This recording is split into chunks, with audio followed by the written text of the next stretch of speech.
last week, we saw how Joseph plotted to have all of his brothers, including the youngest, returned to Egypt by keeping Simeon as a hostage.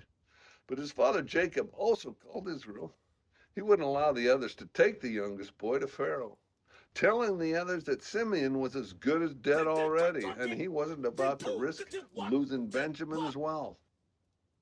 Despite past experiences of God's faithfulness, Jacob still struggles with the trust of God, particularly when it concerns his sons. Now, even now, he struggles with the ongoing process of spiritual growth and the human tendency to rely on sight rather than faith. But here's the deal. Belief is not enough. Actions must reflect a genuine trust in God and the love for others. But the growing pains of hunger as food is dwindling and desperation hangs in the air, well, that can change even the toughest heart. I'm calling this week's offering, What's the Deal with Father Israel? Risking his youngest for food. So Israel, well, he must make a tough choice. The grain they bought back from Egypt is already completely gone, and it's time to man up. Israel gathers his sons and he tells them it's time to return to Egypt for more food. But there's the rub. They need to take their brother Benjamin along for the journey. I'm reading now from Genesis 43, 3-4. But Judah said to him, the man warned us solemnly, you will not see my face again unless your brother is with you.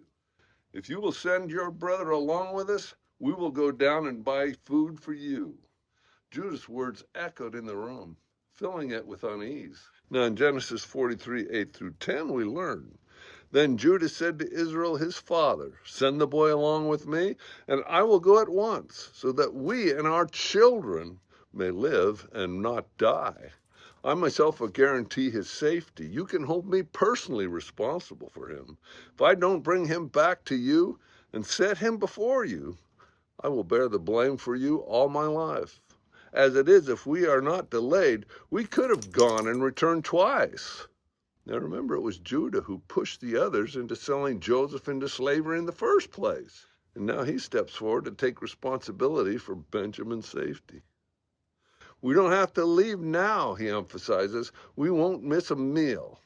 We might miss our chance to survive. Reluctantly, Israel agrees and decides to send the brothers back, but insists they take gifts to the mysterious man who holds their fate.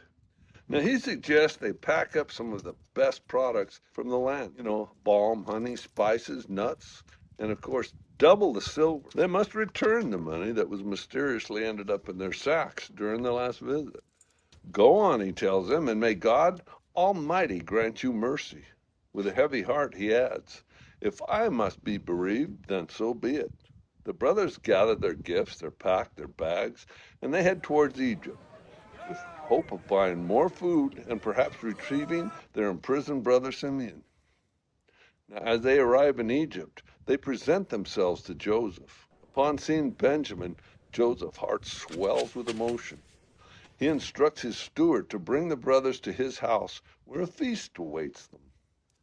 But fear grips the brothers as they speculate why they've been escorted to the home of this powerful man. Their thoughts spiral into panic, fearing they're about to be imprisoned for the silver that they had returned.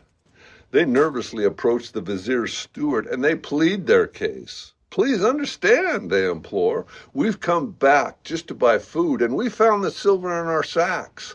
We don't know how it got there. But to their surprise, the steward reassures them, saying, it's all right. Don't be afraid. Your God, the God of your father, has given you treasure in your sacks. And then he brought Simeon out to them. What a relief, but still, they have to wait for their fate to unfold. Once inside, Joseph's steward attends to their needs, and the brothers are taken aback by the hospitality that they've received.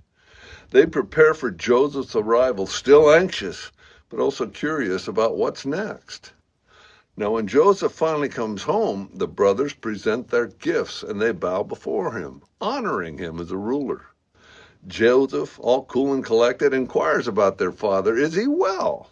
And the brothers excitedly inform him that their father is alive and in good health.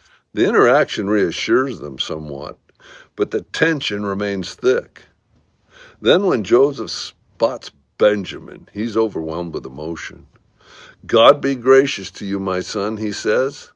And in that moment, he can't hold back his tears. Now he slips away to weep privately, revealing the depth of his feelings, stirred by the sight of his brother.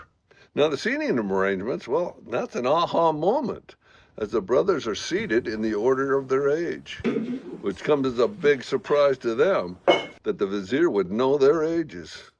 And they can't help but notice that Benjamin receives 5 times more food than anyone else, filling them all with both intrigue and joy. Now, this dramatic reunion is steeped in tension, fear, and ultimately relief. The journey promises transformation for everyone involved, and the brothers feast and drink freely, unaware of the twists of fate still awaiting to be revealed, and eager for what comes next. Possible forgiveness, a fresh start. In essence, Genesis 43 is not a story about Joseph and his brothers.